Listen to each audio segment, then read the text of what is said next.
The time has officially come. CMS has released their final rule for individual and under 65 health insurance plans, including a scope document similar to the Medicare one for ACA and marketplace sales. In this video, I'm going to give you my reaction. I'm going to give you what I believe this means for agents. I will talk about why I believe this is actually happening, who's to blame, who's to cause it, and what you need to know. Stay tuned.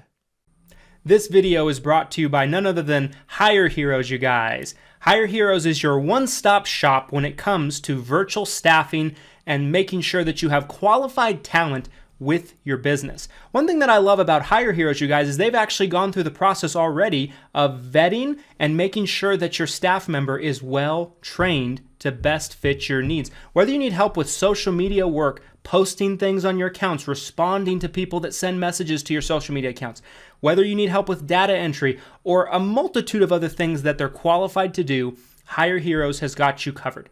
If you're having trouble finding quality talent and number two, affording to be able to run payroll for that talent, Hire Heroes has got you covered with an affordable alternative to have a virtual assistant working for your business. There's a link down in the description of this video to where you can learn more about getting your own VA through Hire Heroes. I certainly recommend it. They're what we use in our business for all of our virtual assistant needs, and you will want to make sure that you check them out today. Probably for the past year, I've been talking about how it's only a matter of time before compliance regulations come down on ACA sales from the Centers for Medicare and Medicaid Services. Why is this? It's because it's been the wild, wild west for a number of years now. It has literally been one of the most abused, unregulated, and just real abused sectors in the insurance sales space. We have seen agents literally going into people's applications that they don't have permission to go into, they've never been able to do business with them, whatever the case might be, and making a slight change to their application and then changing their agent of record on Health Sherpa or on the marketplace directly to make it to where now they are the agent without changing their plan at all. And it was literally that easy to get away with it, and there was really no policing of it. There was people getting enrolled into plans that never authorized to be enrolled into plans. I saw this with actual clients of ours where these were not seniors, you guys. These were not people that were in their 60s, 70s, 80s that potentially could have called into a commercial, signed up, forgot about it. Maybe they're embarrassed to talk about it. These are people in their 30s, their 40s, the people in the prime of their life, coherent as can be, and they had people literally go into the marketplace and change their plan, change us away as the agent or agents that we work with. And there was really no rules, no regulations. There were rules, but they were not enforced. They were just very wishy-washy. And with all the abuse happening, it's only a matter of time before the pendulum swings the other way. You've heard me on this platform talk before about pendulum swinging back and forth when it comes to rules and regulations. Sometimes it swings to the side where the rules are just completely pulled back, they're relaxed. It's supposed to create an easier and better environment for the brokers as well as the consumer. Some bad actors actually abuse this freedom, and it's usually a small percentage of people, but they do a lot of damage in a short amount of time, and it makes it harder for all of us. And then the pendulum swings back the other way, and CMS does what they do. They bring down rules from above that impact literally everybody. And typically their rules, in my opinion, don't ever actually fix the problem, and they punish the wrong people. If you look at the Medicare space, that is 100% true. If you look at the scope of appointment rule, the 48-hour scope of appointment rule that actually is going to kick in starting October 1st of 2023, call centers are for the most part exempt, because if somebody inbound dials into a call center through an advertisement, anything like that, then they are exempt of getting a 48-hour prior to scope of appointment, which means that the parties that were really mostly responsible for causing a lot of these consumer complaints and worsening the consumer experience in the Medicare space were shady call centers, some of which are publicly traded companies, huge organizations that were just getting away with murder. One has to believe that there's just some funny business going on at the top, maybe some bribes, who knows what's going on actually at the top. But they caused the damage, And the rules and regulations get put onto field agents more than anything else, who were not responsible for the damage, who were not responsible from the increased complaints. It was more so the dirty, shady call centers, okay? I believe that CMS is either just asleep at the wheel or just out of touch in terms of what actually is going on in the consumer marketplace. And I don't expect this to be any different. I don't expect this to necessarily stop a lot of these problems, but here we are. We have it, and a couple people typically ruin things for everybody. Now, do I think it's necessarily a bad thing? No, I don't think it's a terrible thing. The ACA scope of appointment. It is not as ironclad as the Medicare scope of appointment, and I'll kind of explain what I mean by that. In Medicare sales for Medicare Advantage and Part D prescription drug plans, when you get a scope of appointment, it's the same document all around. There is no real wiggle room in terms of it being any different or, customized or anything like that. It's very straightforward. You must get this document before you talk about plan benefits. Starting October 1st, you must get the document 48 hours before you have an appointment with somebody, unless they call in or you have some kind of exemption, which we've talked about in those videos prior. On the ACA one, really the purpose of the document, from my understanding upon reading it, researching it, and kind of learning more about it since this rule actually took place, the purpose of the document is to make sure and ensure that the broker that's working on the person's application actually had permission to work on it. That's pretty much all that it is. Now, CMS has provided a template, a document that you can certainly use. I'm actually going to throw a link to it that somebody actually posted in our Facebook group down in the description of this video. So if you want to get that document, you certainly can. They also have not ruled out the possibility that you could create your own document as long as it checks all the boxes of what the document needs to have.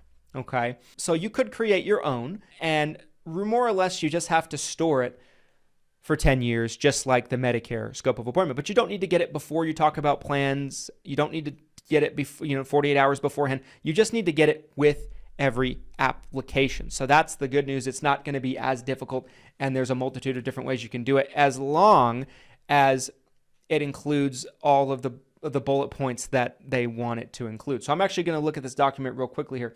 What they're asking for on the CMS template is the name of the primary writing agent, the agent NPN, the phone number of the agent, the email address of the agent, the name of the agency if applicable, agency NPN, all that information, name of the primary household contact or authorized representative, phone number, email address, signature, and date, essentially just saying that they agree to let you help them work on their application on the marketplace and that you have their consent. That's really all that it is. Now, let's talk about why I believe this is happening.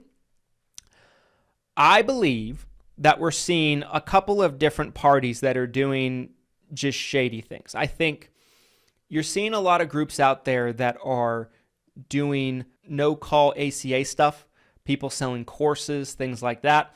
And it's worsening the consumer experience. Point blank, it just is. CMS put this out because they want the consumer to be in contact with an actual person. They don't want people just enrolling people on a loop and there's never any contact. The person doesn't even know who their agent is that's working on it. They want to avoid that, because by that happening, it's worsening the client and the customer experience. So this is essentially just forcing agents out there to be in communication and have contact with their beneficiaries. Now, this kicked in June 18th. So this is a rule right now at the time of you watching this. CMS revealed this final rule. Very few people are talking about it. And this started June 18th. So any application that was written after June 18th and beyond, I should say, going forward, this is a requirement. So make sure that you have a document prepared. You're using the CMS document. You have something put into place to satisfy this requirement, and you have a way to store it. CRMs is the way.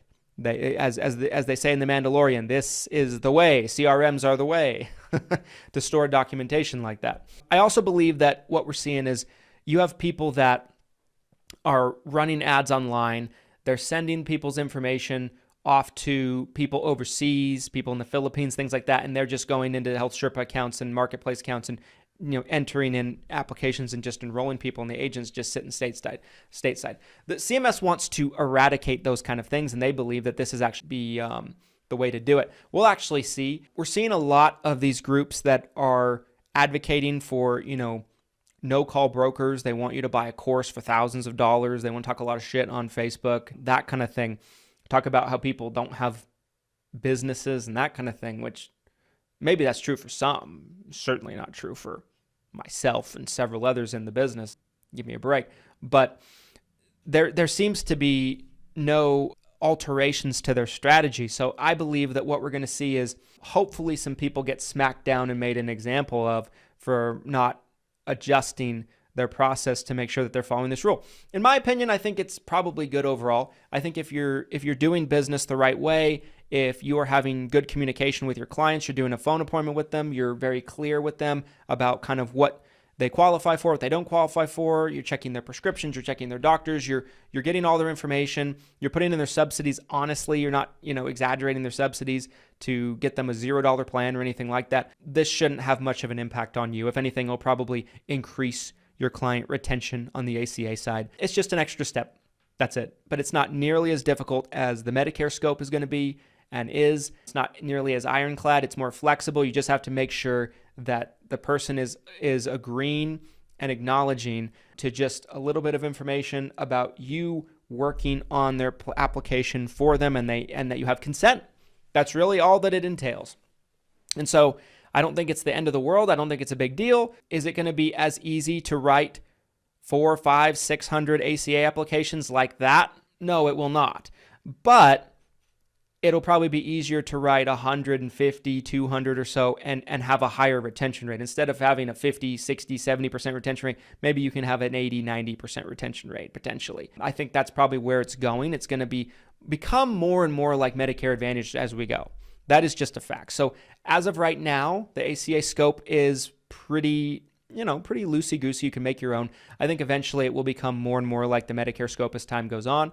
But this is the first domino to drop in terms of ACA compliance coming from the Centers for Medicaid and Medicare Services, and something that impacts us all. So just be aware of it. Make sure that you are adjusting your approach. You have a form in place.